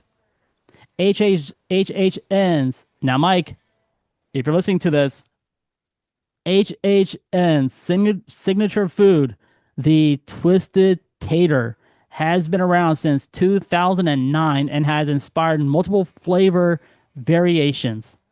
The chainsaw hordes actually use real chainsaws, but without the blades, of course. Oh And yeah, no, they do that at other places too. They do it at Six Flags for Six Flags Fight Fest. They do the same thing where they have a chainsaw but without the blade part. And that was actually my very first scare actor performance that I have ever done at Universal. Of course, I've done other local haunts here in Florida, but being a scare actor, this was my favorite position. I was the guy who handled the chainsaw, and I was the shortest member of my crew. All the other guys were like 6'4", 6'3", and here's me, young me at the age of 17. I was only 5'3", and I had to look up. I'm like, "What's up, guys? How you guys doing?" And that was pretty much my shift. Uh, over a thousand scare actors are hired annually, each trained to perform timed scares and emergency safety protocols. Universal once created a haunted house so terrifying that even some team members refused to go inside after dark. Many props and Easter eggs from older houses are hidden in newer ones, a secret tradition that longtime HHN fans love to haunt for. All right, now here are my final thoughts, and that is Halloween Horror Nights isn't just a Halloween event. It's a universe of creativity built on fear, passion, and innovation. The reason it's so special is because it combines everything theme park fan loves: storytelling, design, and immersion, but flips it upside down. You're not the hero here. You're the victim, and Universal makes that terrifyingly fun. It's also one of the most important events for Orlando tourism. Every fall, Halloween Horror Nights bring thousands of visitors to the area, filling hotels, restaurants, and local businesses. It's not just about scares. It's about community, fandom, and tradition. And that's what keeps the screams coming back year after year. Okay. Why this attraction is important to the theme parks. Halloween Horror Nights changed the way theme parks view seasonal entertainment. Before Halloween Horror Nights, most parks closed early during the fall. Universal saw an opportunity to turn spooky season into a massive profit and cultural event, and now Disney, SeaWorld, and Busch Gardens have all followed suit with their own Halloween experiences. Halloween Horror Nights represents the intersection of theater and thrill rides. It's where designers, actors, and technicians collaborate to create something just they just want to create something yet unforgettable. It challenges the boundaries of what a theme park can be, providing that sometimes the best attractions don't have a track or a ride vehicle. They live in the dark corners of imagination. That's why Halloween Horror Nights isn't just a seasonal event, it's a tradition of terror that continues to shape the identity of Florida's theme park industry. Mike, Hmm. what would you like to say about Halloween Horror Nights? Halloween Horror Nights is definitely a major case. Here's the thing I would say about it. I do like it a lot. It is very interesting, especially with the haunted houses and stuff. Though I do have one discrepancy where I will say that Six Flags does this a little bit better in regards to Fright Fest. Because in the case of Halloween Horror Nights, as in for other stuff, they shut down a lot, if not, I think like all the rides when they do those. Not This, all the rides. but Not they all. shut down. They shut down a lot of the rides when they do them at the park. The only ride that you can ride during Halloween Horror Nights is you can ride Men in Black, The Mummy, and if it's still open, you can also ride Race Through New York with Jimmy Fallon. But who wants to ride that ride during Halloween Horror Nights? Yeah, no. And do they do that at Islands of Adventure too, or just Universal Studios? Just Universal, but back in the mid '90s, there was a time where Halloween Horror Nights was at both parks, at Universal and also at Islands of Adventure. But So they only do it at okay. but that was until the mid 2000s. So in the mid 2000s, that's when they did both parks. It was back at Universal Studios and also back at Islands of Adventure. And now it's just at Universal Studios, right? It's strictly at Universal because there are more sound stages to have the houses. There are more areas to build all the Yeah. haunted tents. There's Yeah. just there's more land to at Universal and compared to the land space area at Anza Adventure. Because if they were going to bring back Halloween Horror Nights to Islands of Adventure, they have a hard time, yeah. no, they would. Well, they have a hard time, yes, but they would need to sign. They would need to sign contracts with J.K. Rowling because Harry Potter is also in Islands of Adventure, so they cannot contaminate Halloween Horror Nights with Harry Potter. Yep, so they can. Oh, then technically at Universal Studios Hollywood, they also have the Harry Potter stuff open, right? The one in Hollywood, I'm not sure, but here, Universal Studios in yes, Orlando. yes, in Orlando, yes, the Harry Potter section is open, so you'll be able to go on Gringotts, and Yeah, you'll also be able to if you have a park hopper pass, you could go to take the Hogwarts no. Express. I'm just saying just at Universal because you can ride Escape from Gringotts at Universal Studios, and you'll be able to hang out with the Death Eaters. Oh, okay.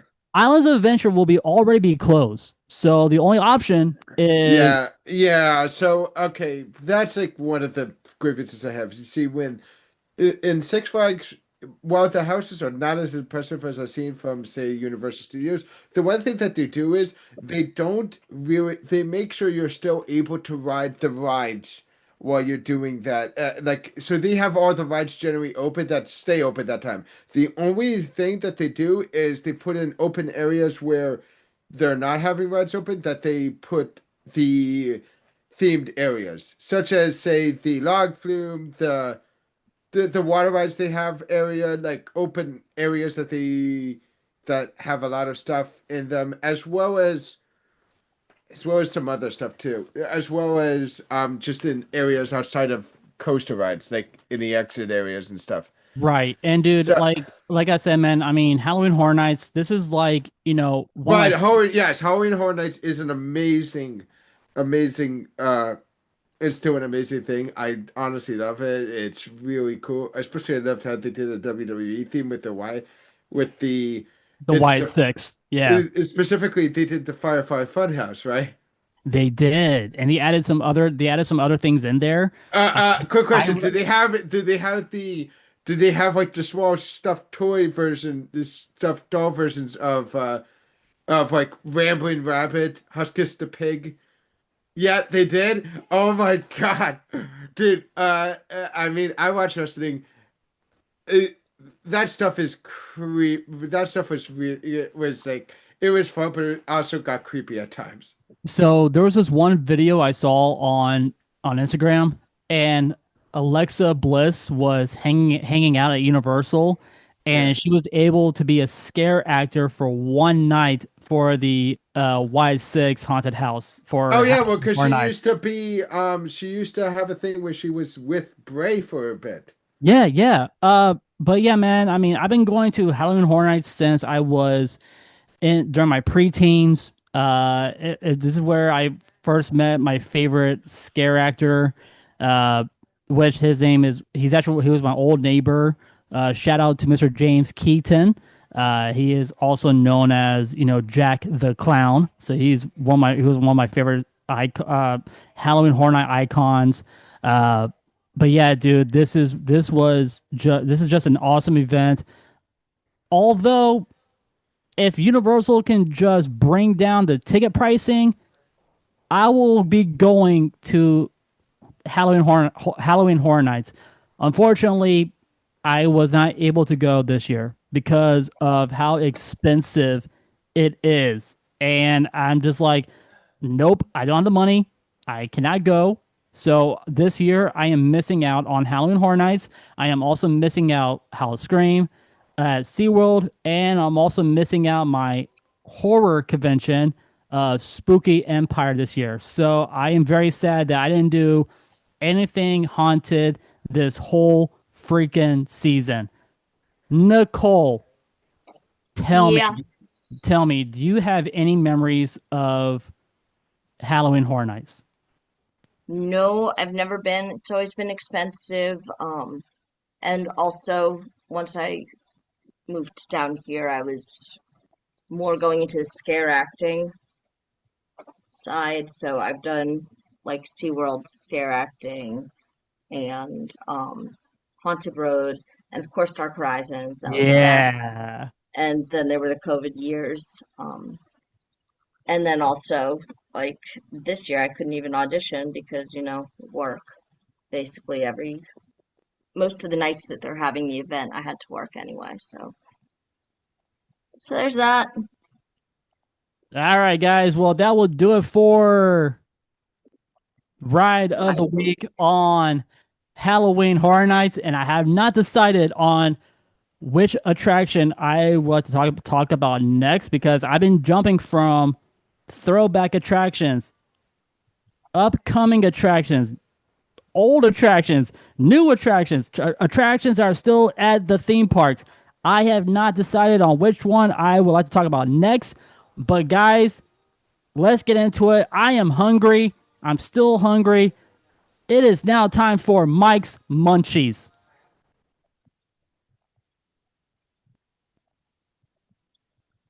Okay, Mike. Well, buddy pal, you heard Hmm. me. I talked about Halloween Horror Nights. Mike, Yeah. where are we going, dude?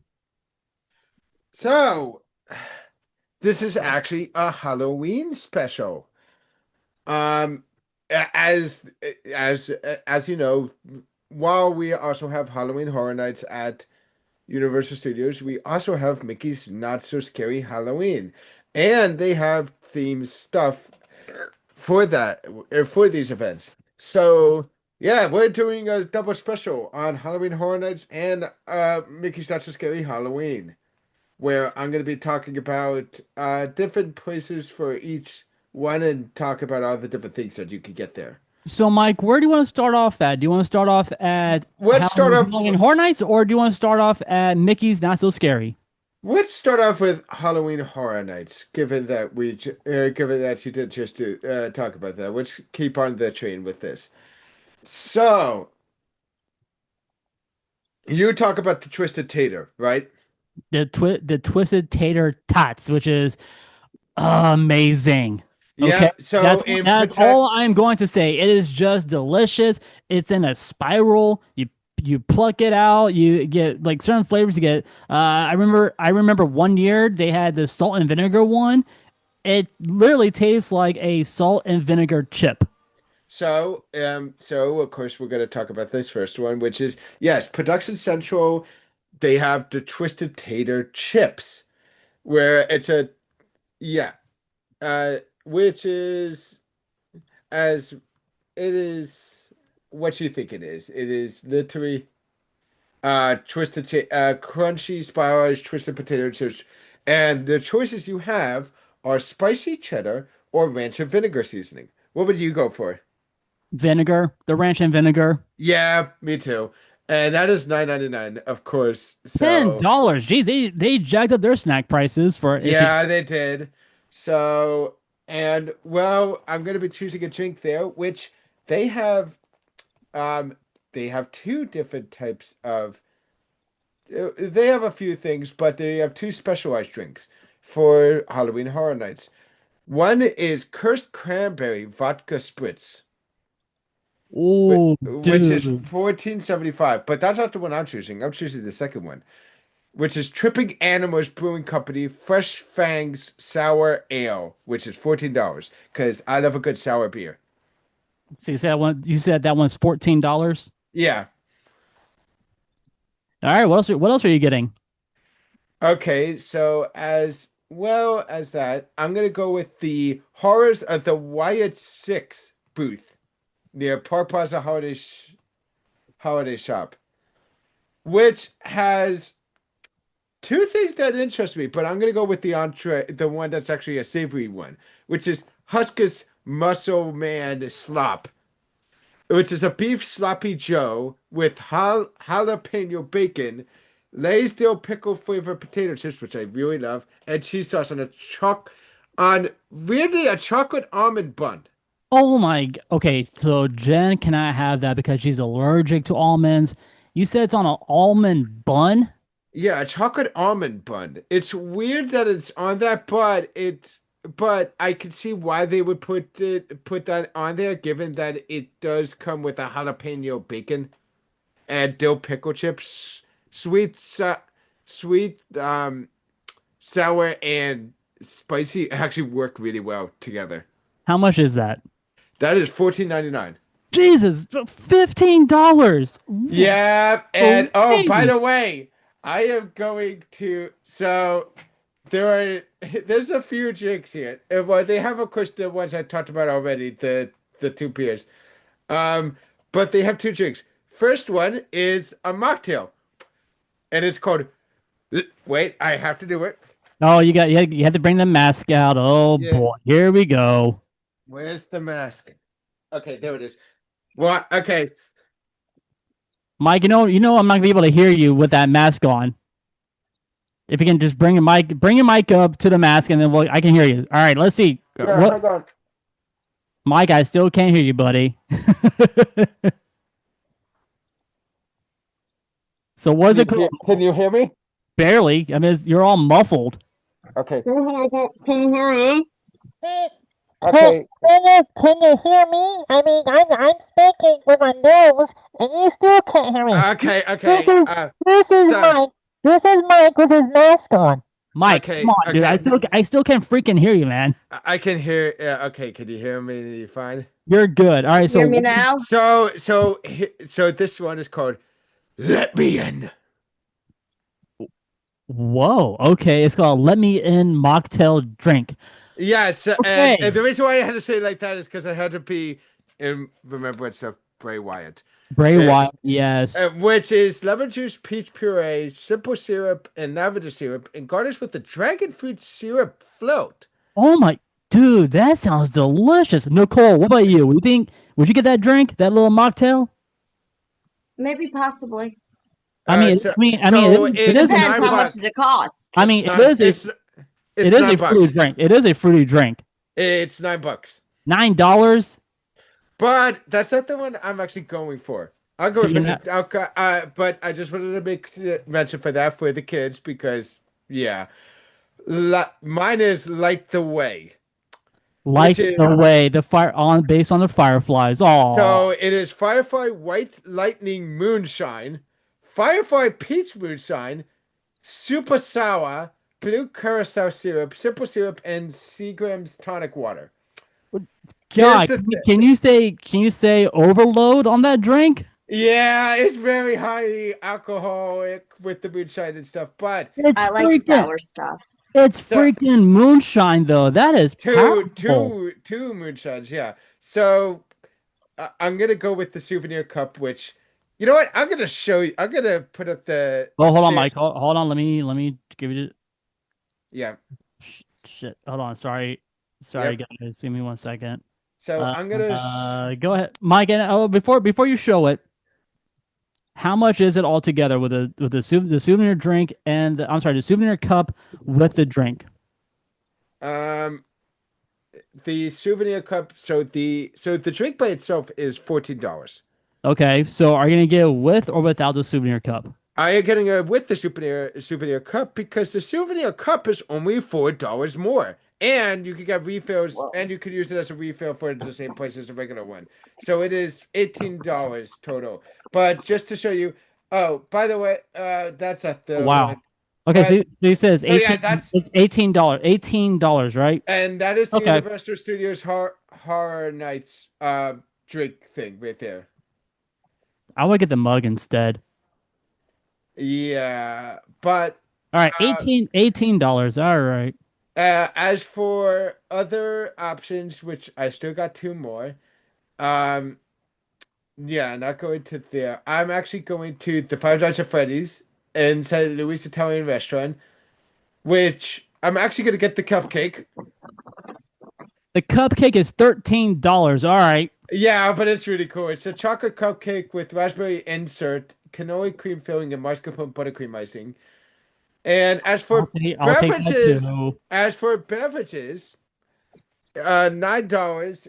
You have Foxy. They're both mocktails. You have Foxy strawberry soda, which is strawberry cupcake, exotic citrus syrups, and Seagram's club soda, and the other one is Chica sour lemon tang, which is the exotic citrus syrup.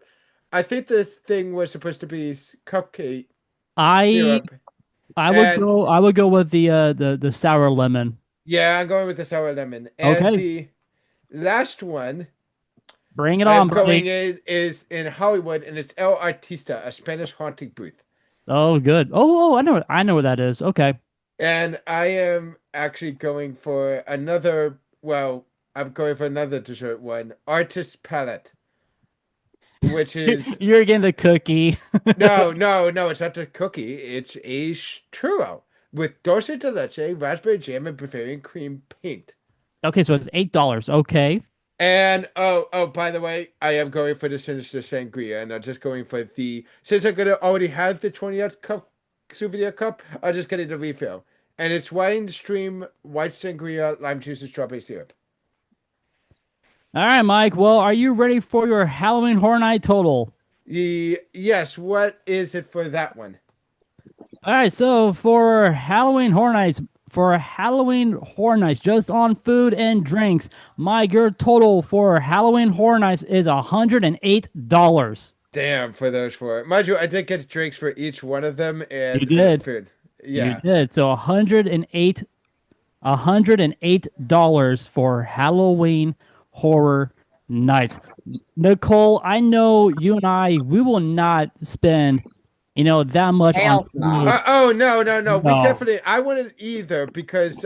Quick question. Do you really think I would buy an alcoholic drink every single stall I go to? Well, I mean, dude, it's I- it's some Halloween people Horror do. Nights. It's Halloween Horror Nights. Some people do. You kind of would have to. If I mean, this is a big event, and Halloween Horror Nights is actually famous for their alcoholic drinks, not so Yeah, much on their mocktails, but their food and their yeah. alcoholic drinks. Absolutely. I mean, but you're spending. I mean, look at like what I just said. You just spent over $108 just at Halloween Horror Nights on food and drinks by itself. That's Okay, that's ridiculous. Yes, it is. But here's the thing: I'm not going to 4 stars in a day. You might have to. I mean, if it's a busy night, you're gonna have to go to those stands. Yeah, I know, but I'm probably only going to do 1 or 2, not 4. Maybe three. I mean, you'll knock out three. All right, so No, I don't think I would do 3. I would do 1 or 2. all right, Mike. All right, Mike. Now think about this. All right, Yeah, so right now your total is $108 for Halloween Horror Nights. yeah. We'll keep So it. We're gonna do it. So we'll do that one, and so 108 is that with tax and everything already? that's with tax. So I'm at. Okay, So now so I'm gonna add. So now I'm gonna add that to your final price at Mickey's Not So Scary. So guys, if you guys are tuning in, listening to okay. Let's just imagine this as a wait, wait, separate wait. day. Oh, no. Hold on. I just have an idea. If you guys are listening to us right now on Spotify or continuing to listen to us on YouTube, this is a little experiment that we're doing with Mike on Mike's Munchies. So Mike's grand total at Halloween Horror Nights came out to be $108. We are now going to Mickey's Not So Scary Halloween Party. Now let's just put it in hypothetically. Mike is going to do both events in one day. All Yeah, right. no. Then no. We're counting this as a separate day because I would not eat that much food. All right. Well, Mike, this is your next week. This is next weekend. Okay. And So we next week so and so or we are. next day. Let's just say we did Halloween Horror Nights for Saturday, and this is Sunday. All right. Well, Mike, we are going now. We are going to Mickey's Not So Scary Halloween Party. So, dude, Yes. where are we going first, and what are you getting? So this is actually different, and I'm gonna be actually doing a little bit more than this because I can't get a drink at every one because not everyone has an actual drink. So I'm gonna add one more to the difference.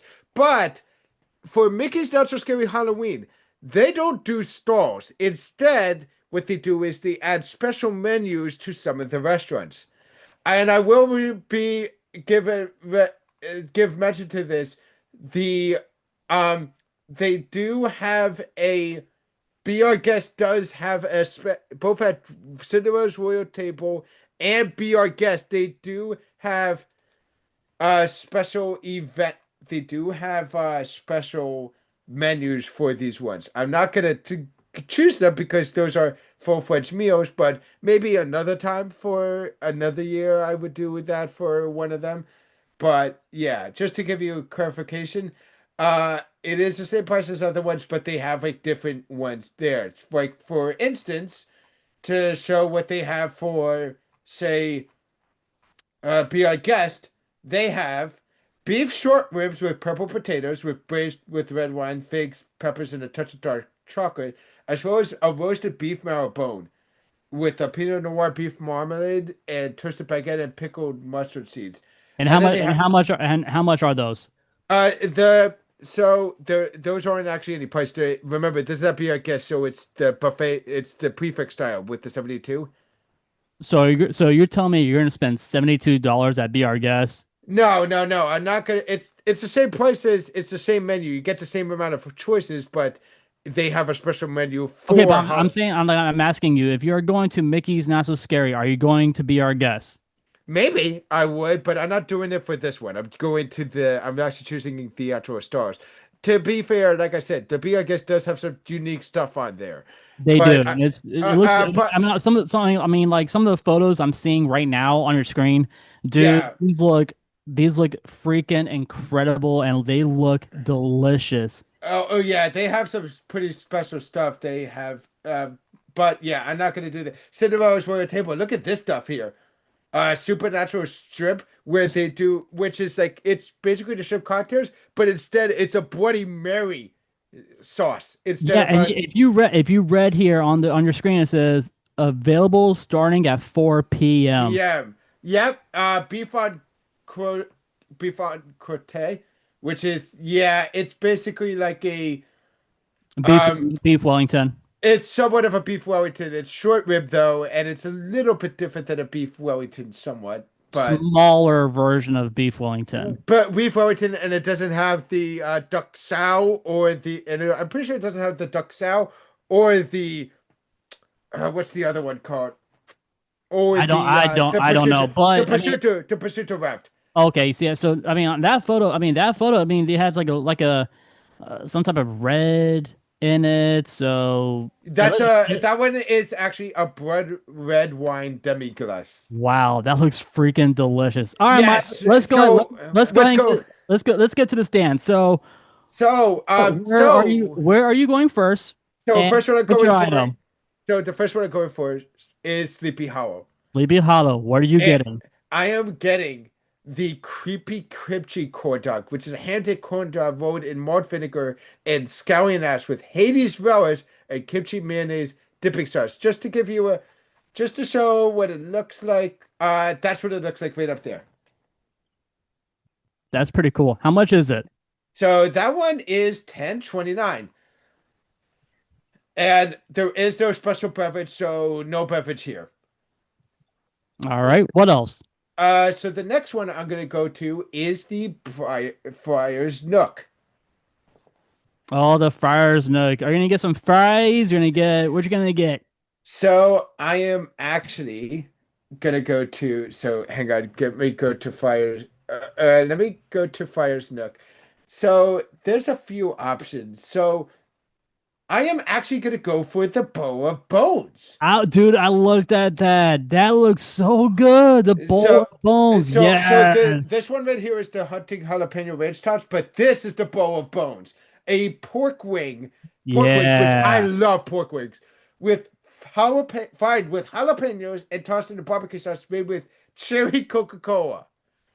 And yes, and it is. Say no more. Say no more. I'm I gonna get that. I've actually gonna tell you this. I've been experimenting with these like coke chicken stuff cooked in like soda stuff. It is actually really good, and it is 13.49. Not bad. That I will buy that. I would buy that in a heartbeat. And the third one, which uh okay, is Pinocchio's Village House. Which yes, the Fire's Nook does. Wait, if I remember correctly, the fire. Let me make sure that the Fire's Nook. Yeah, they don't have a. They do not have. Also, don't have a chick.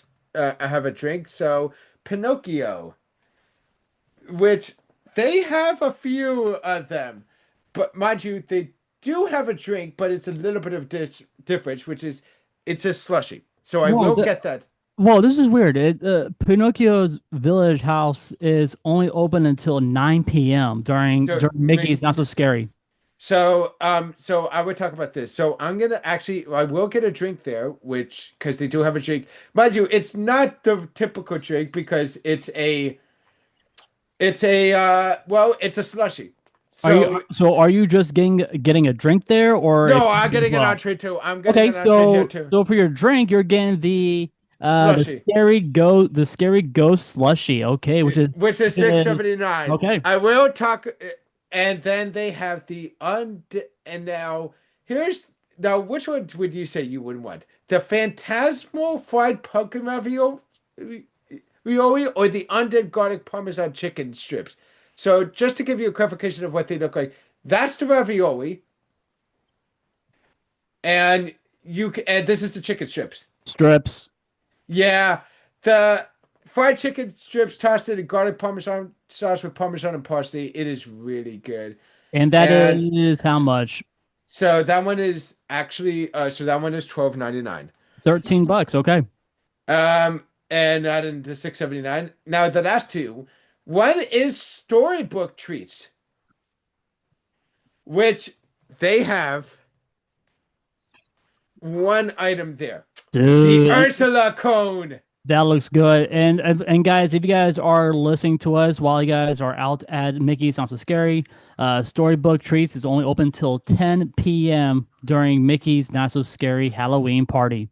So it's got a wild berry soft serve with a candy core and citrus cotton candy, and it's got these little pearls on it, which I don't know what they are. They don't say what it is. It looks And like it looks like peanut butter pearls.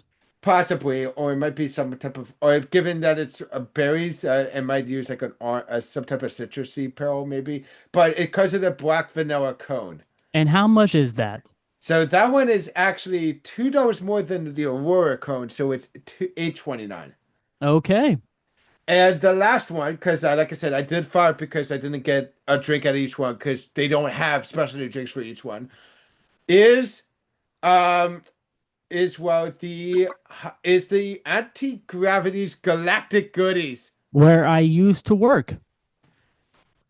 Okay, so they got two things there, and I will get both of them because one of them is a drink, which is Cauldron Cold Brew. It's Yeah, $5.79 and $5.79. Jeez. Okay. and it's a Jeffrey's coffee cold brew with a pumpkin spice foam and sprinklers. Now, mind you, I don't normally drink coffee, but this one actually looks good.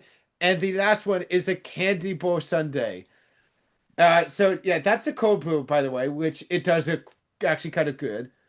But the candy bowl sundae is a salted caramel soft serve topped with chocolate cone dip, Snickers bars pieces, Twix cookie bar pieces, and M&M's milk chocolate candies Halloween blend. And it is $7.79. $7.79, so $8. All right, got So it. now I will also make, so that's going to be it, but I will make mention there are three things which I didn't talk about which are available for Halloween. First up, Tim Burton's Nightmare Before Christmas. Jack Skellington is a big theme here for this one. $30. Jeez. $26.29 for a gravestone bucket for Jack Skellington sitting on like an RP. Look at this thing. Yeah, no, thank you. I'm not spending $30 on that No, popcorn it's bucket. not No. $30. It's $26.29. But yeah, I mean I like Jack Skellington. Yeah, you gotta think about it. That's plus tax. So plus tax, that's $30. I'm not spending Yeah. $30 on a popcorn bucket. No, Now thank the you. other one is actually a sipper in one or two, which is Tim Burton's Nightmare Before Christmas Mayor Sipper, which is double-sided. One side has the happy face and the other one side has the, the worried face. Now this one's only available at Peckersville Telltale Inn. Okay. Well, actually, wait, no, it's also available at the Friar's Nook, and it is actually $13.29. And by the way, this is the full thing. So Do you want to get that added on there, Mike? no, I'm not gonna add it on there. I'm just talking about it. Okay, all right. And the last one is the Pluto skeleton sipper. Oh, which is- okay. You know what? You're gonna add that to your bill. You're gonna No, get. I'm not. No, I'm not. I am not adding it to my bill. I'm not getting these. So it's Pluto in a skeleton outfit with him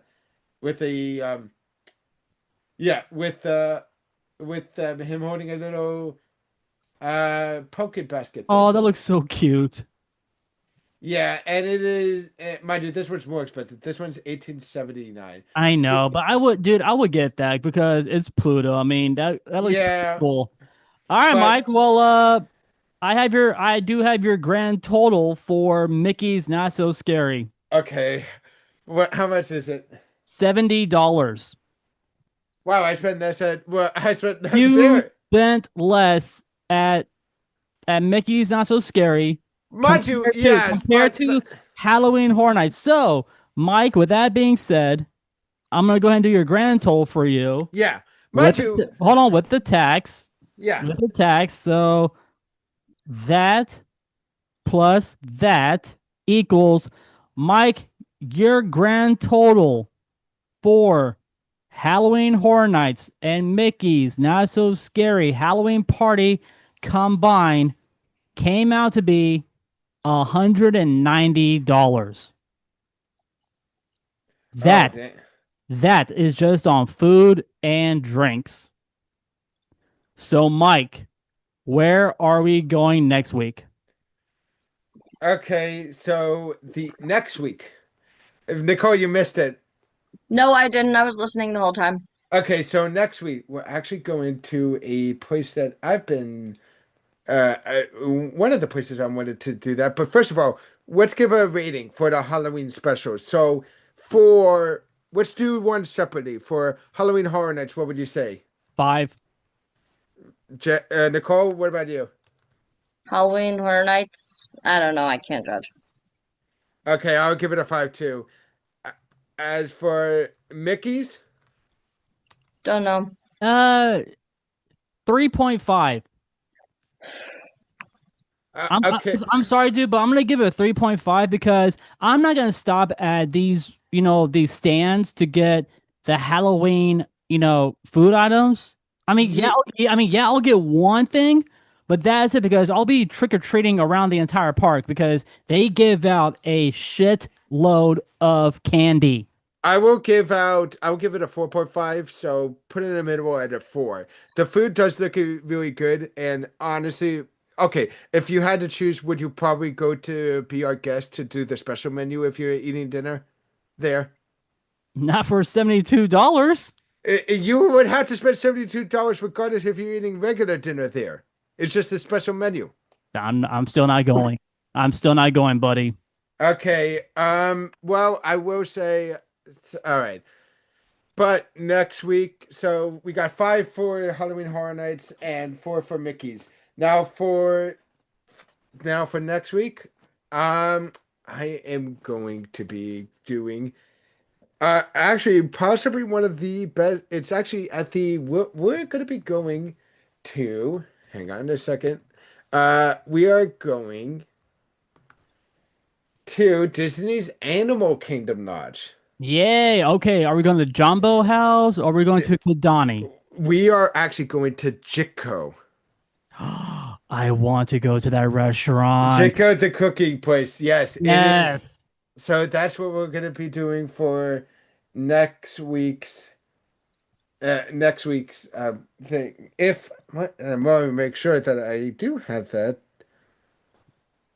Yeah, because next week is Okay. All right. So yep. we are going next week. We are going to Animal Kingdom Lodge with Mike on Mike's Munchies. And guys, I believe if Nicole, where'd you go? You still I'm there? still here. All right. Well, I got guys. things to do. Oh, okay. Well, guys, it's time for us to wrap up the show with getting nerdy with Nicole. Okay.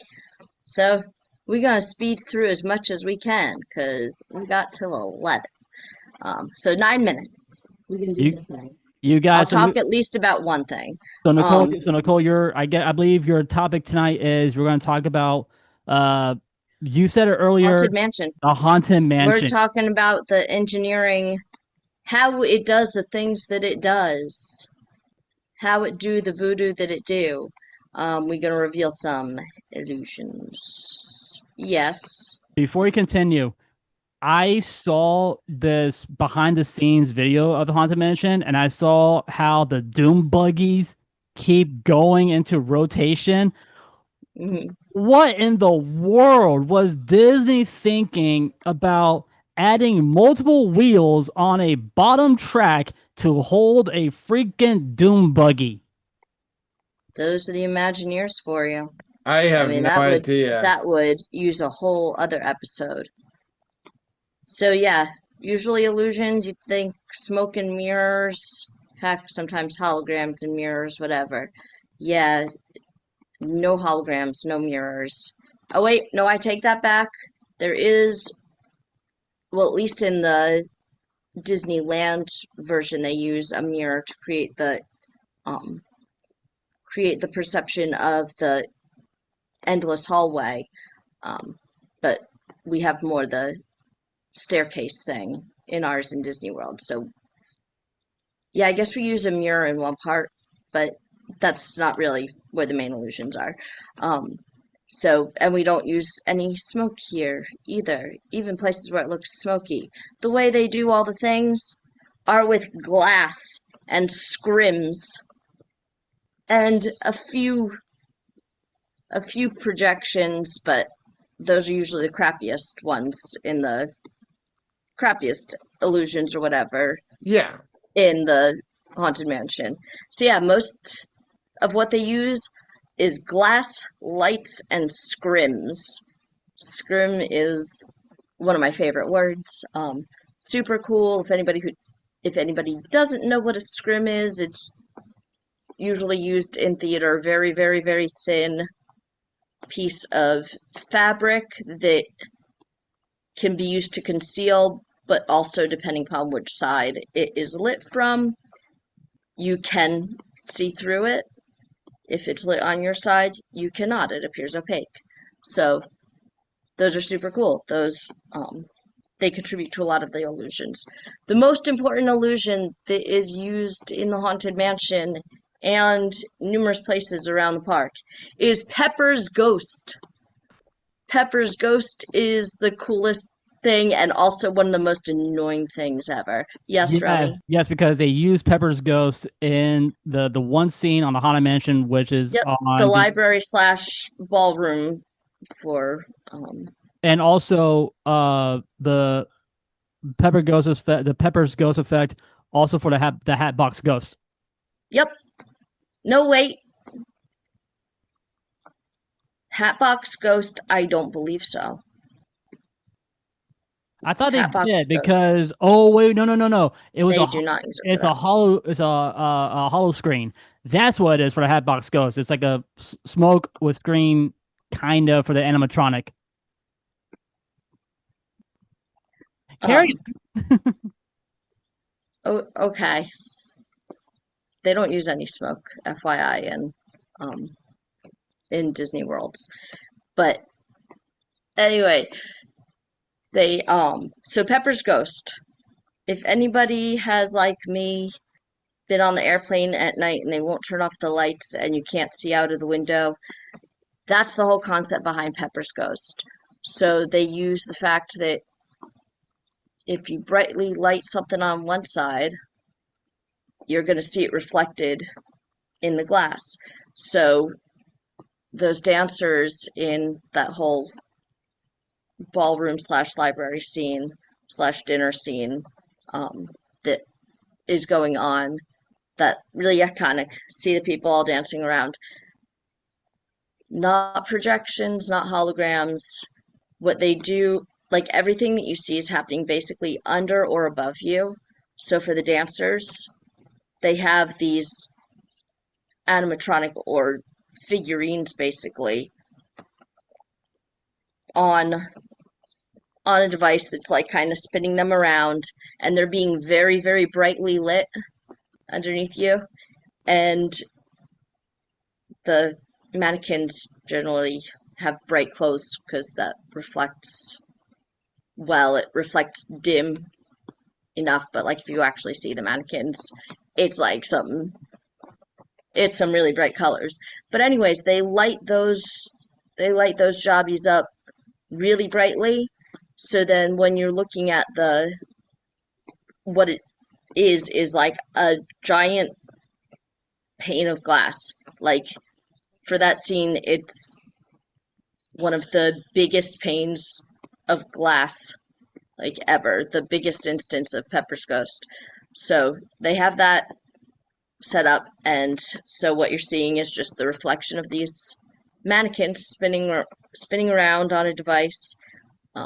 And fun fact about that, when they designed the mannequins to set this up, it was the guys leading the girls with their dancing. But as it's reflected, it appears like the girls are leading the guys, and they decide to leave it like that. So that's kind of cool fun fact. And I can't remember if it is Walt Disney World or Disneyland, but on one of them, some kid like shot some pellet or rock or something at the glass, at that big glass pane, and it left kind of a spiderweb pattern. So rather than replace the whole thing, they were lucky it was a spiderweb pattern, so somebody just like one of the Imagineers or techs or whatever just bought a little cheap plastic spider, pasted on the crack so it looks like a spider web.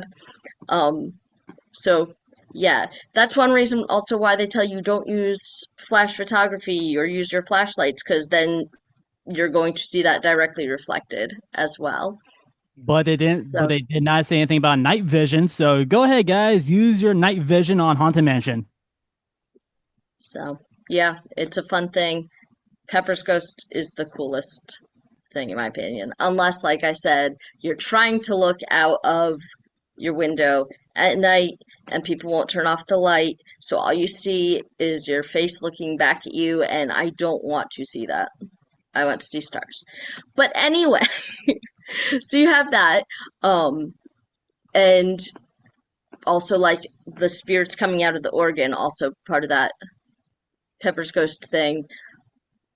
The Now I mentioned the scrim, and actually before the scrim, the stretching room in Florida, the ceiling actually lifts. In California, the elevator goes, it's an elevator that takes you down. In Florida, you can't do an elevator that takes you down because you're going to either end up in the corridors or in swamp water. Um, yeah, basically, if those, why am I blanking on the utility corridors? If those aren't there, it's because it was just swamp water. The secret tunnels that cast members use on a daily basis. So the utilities. Yeah, the utilidors. That's what I was looking Billboards. for. Yep. Utilidors. Yes. So that's why you can't have the elevator that goes down. It's cool because it does add to the illusion, whereas in California, you know when you feel like you're on an elevator, so you can kind of feel that elevator moving. But anyway, the other cool thing about Disney World as opposed to Disneyland, when you're in the stretching room, Disney World uses like a surround sound. So it sounds like your ghost host is flying around the room, popping up in different areas, so you're always on your toes. So that's always fun and very cool. The effect at the end of your experience in the stretching room, when suddenly it gets dark and you see the dude hanging, scrim, scrim, scrim, scrim, because that's when that whole scene becomes illuminated on the other side of the scrim. So then it's suddenly see through. Whereas before you had the greater quantity of light on your side of the scrim. And that's how the changing portraits work too. They have um like while it is illuminated from the front, like with the lightning, you're just seeing what's on the front bit of scrim, and then they're backlit. Like when the lightning flashes, it's coordinated for those lights, so it's backlit, so you're seeing the alternate image behind the scrim. So yeah, so you have like the Medusa painting, like the girl, and then behind it is that other image that you then see when it's backlit. And fun fact as well, in LA, not LA, in Anaheim, they have they use like dim light to illuminate those, so it gives it kind of a more spooky appearance. The one in Florida, they make them really, really bright. Um, so sometimes it can be kind of jarring, but they do have reason for doing that. They make it really bright because the last two photos that you come across, they have the flash for photos. So they hide that photo, they hide where they're taking your picture by making all of them flash very brightly. Um, there are a lot of mechanical things, so like obviously the door knockers are on some kind of electrical system, and a lot of things are just like mechanical, like like I said, like figures, mannequins, that kind of thing that are just on some track. The In the Madame Leota's room, her head used to be stationary, like the crystal ball used to be stationary on the table, and I forget what year it was, but now that they have greater technology that they can actually have like a little projector thing in within the crystal ball. They now have the crystal ball floating around the room. When she asks them, the ghost, to knock on the table or to make some kind of noise, it's kind of like one of those slapstick things, like the wood slapsticks that they'll use sometimes in orchestras. Just so yeah, that's what they use. It is planted like right under the table, I believe, so that way it actually sounds like it's banging on that table. Um, I There's so much I want to go through, but I'll hold off for now because it's late. But just remember, not smoke and mirrors, glass and scrim. There you go, done. Awesome. Well, thank you, Nicole. You gave me an idea to do ride of the week, maybe next week on the Haunted Mansion. So you know what? R- Ride of the week, we'll do it on the Haunted Mansion, so you guys can get an idea on how to, get it. What the ride, how that ride came to life. So, all right, Oh, all right. I So have a, before, I all have right, so a. hold on, Mike. Hold on. So before we take off, Nicole, where can everybody check you out on social media? Um, Bubbles underscore the underscore siren on the Instagrams. Um, Somebody finally convinced me to download the Tickety Tax. So I think I'm Bubbles the Siren on there, but I haven't done anything with it yet because I like literally did this today. I'll let you know if Oh, anything all comes of that. right.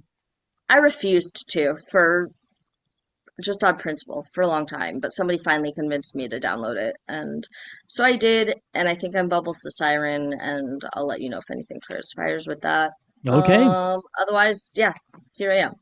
Awesome. And I'll be, guys, please go check out Nicole on TikTok. Give her some follows. So there If you I do go. anything with it, we'll find out. So yeah, we'll see. Mike, what is your YouTube handle? My YouTube handle is King underscore Mike underscore X. And I'm gonna be putting up some videos soon. By the way, I was gonna say something. Should I wait for next week when we do that when you do the haunted house for Ride of the Week to tell the story I have involving involving the haunted house, or can I say it now? We're gonna save that, Mike. We're just gonna save it. All right, well, guys, it's time. Yeah. It's time for us to get up on out of here.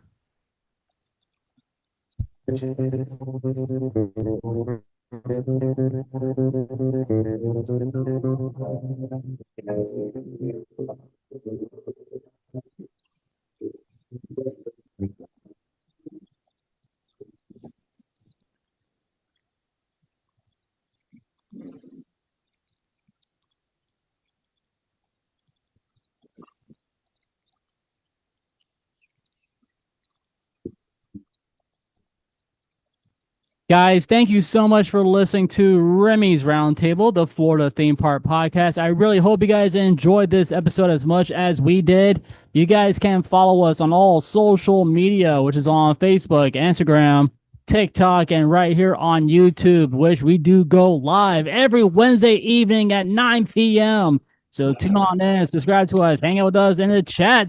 And if you guys need a candle for your home or for your office, head on over to themagiccandlecompany.com. Use our code roundtable19 at checkout for your lovely discount. And these actually will make a really cool Christmas gift for your family and friends. If you guys need a t-shirt for the theme parks, head on over to teepublic.com. That's T-E-E public.com. Pick yourself up a Remy's Roundtable t-shirt, and that's how you guys can support the show. On the behalf of Mike, Jen, and Nicole, guys, my name is Remy. Thank you so much for listening. Happy Halloween. We'll see you guys next time right here on Remy's Roundtable.